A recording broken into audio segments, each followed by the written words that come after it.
My uncle Nigerian brand na yembisa how Nigerians are reacting to the sudden departure of Prophet TB Joshua.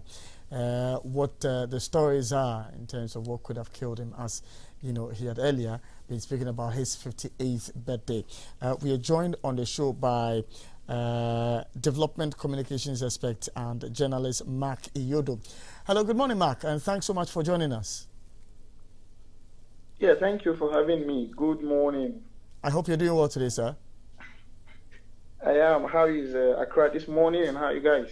We're doing very well, thanks for asking. So what's the mood in Nigeria after the news of the passing of Prophet TB Joshua broke? Man, it's quite a sad one here.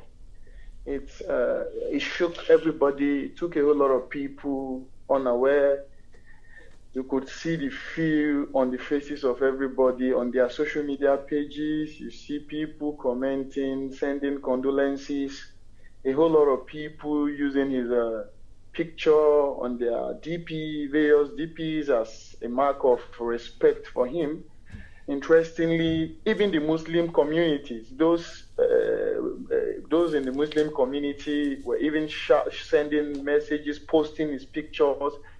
His pictures took over the media space yesterday, and up till now, a lot of people, every page you just open, the first picture you see would be that of late Prophet TB Joshua. It's a sad situation, and almost all our leaders, everybody sending in their condolences, paying their tribute and saying wonderful things about him. People you never even thought would have said anything about him are now saying all wonderful things, their impression, their personal. It was a rude shock. It was a rude shock. All right. Now, you said that people that you didn't think would even be sending messages are sending you messages. But how did Nigerians see this man of God? There is no doubt Prophet TB Joshua, to me and to many, I think he's one in this generation. Though there might be people with different feelings, or thoughts about him, which is normal. But I can tell you that due to his work and activities, majority, many Nigerians see him like it's a lost opportunity for this country. Now, let's go to what we know so far about what could have killed him. As you know, he himself, from the videos we have seen, was talking about his birthday, 58th birthday, and all of that. Do we have any idea how he died? There are reports of some stroke and all. Yeah, no, there've been different speculations here and there, different media house, different people with different kind of rumor and all of that. But from the official point of view, from his team and family, we've not heard anything about officially. There've not been any statements about as to why he died. And if you notice, even the day this thing happened, he held a service. He held a church service, right? And he's been having service. He's been working. You understand? He's been working. Some of us just believe time has come.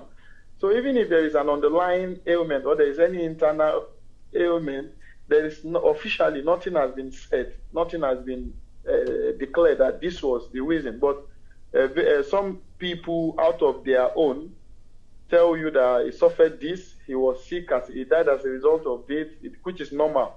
There would always be speculation, and somebody would always want to make sure they buy their product or their paper and all of that. So we expect all these things to come, and you expect more to still keep coming up. All right.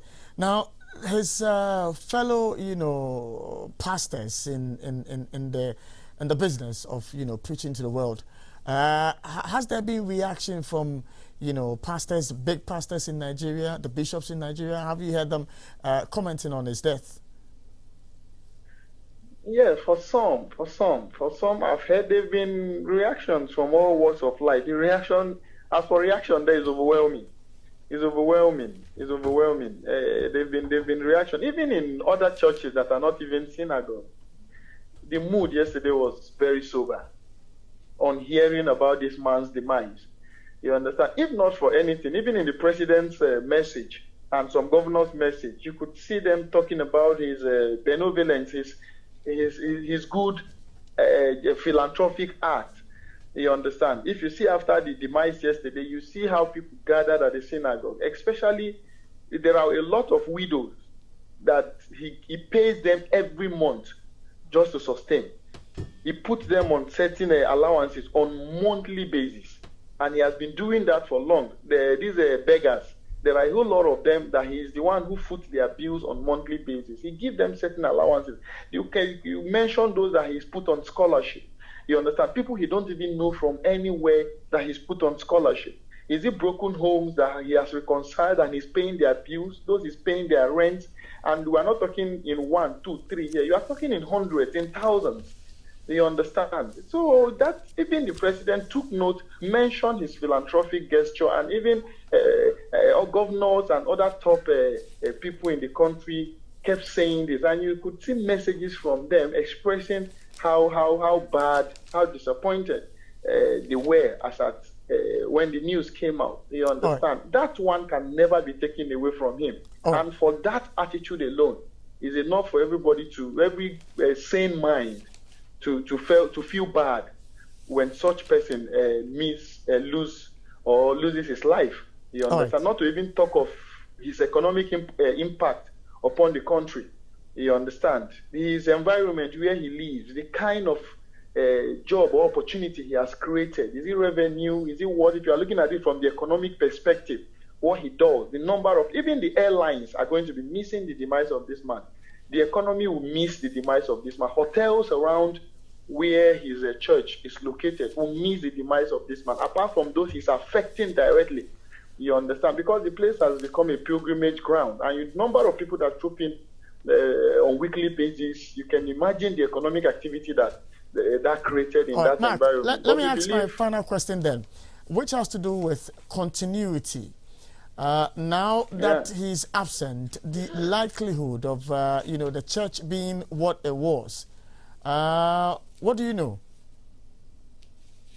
If I am to speak on that from my Christian perspective, I believe TB Joshua was just an entity that God decided to use. And the church is the body of Christ. And that took my mind back to biblical stories, things I've read in the Bible, right? Starting from the time of Saul, you understand, Jonathan, his son, until David came. When he was about to go, God still raised David, right? David came, did it. So when David was to go, Solomon came. You understand? It continued like that. If God has called him to rest, definitely God will lift up somebody who will take over from him. That is, the likes of Idahosa went, the likes of Baba Felola went, and the likes of Adeboye and Co came up. You understand? So I know his own ministry is different and his work is very exceptional. However, let's not forget that he has trained some people. He has commissioned some people. He was having the wise men. He had, right now, he had people under him doing the same thing that he is doing. You understand? It's about them availing themselves. Already the foundation has been laid. He has commissioned them. It's about them availing themselves so that God can use them in his own way. So the church is the body of Christ, and God will use whosoever he wants to use for his ministry. As for the church, he has come to stay. All right. It has come to stay. And the legacy is there. Did he have any children? Yeah, I think he has 3 girls, I know. Okay. He has 3 girls. Well, I think one of his daughters is married to a Ghanaian. Oh, wow. All right. Yeah, I think one of his daughters is married to a Ghanaian. All right. So, Mark, I'll thank you for this morning for, giving us some updates from Nigeria today. You're welcome. Thank you very much. All right. That's Mark Iyodo, who is a journalist and development communications expert, sharing with us the mood in Nigeria as, we speak of the death of, Bishop Prophet TB Joshua, the sad news which hit all of us, on Sunday when, the news broke.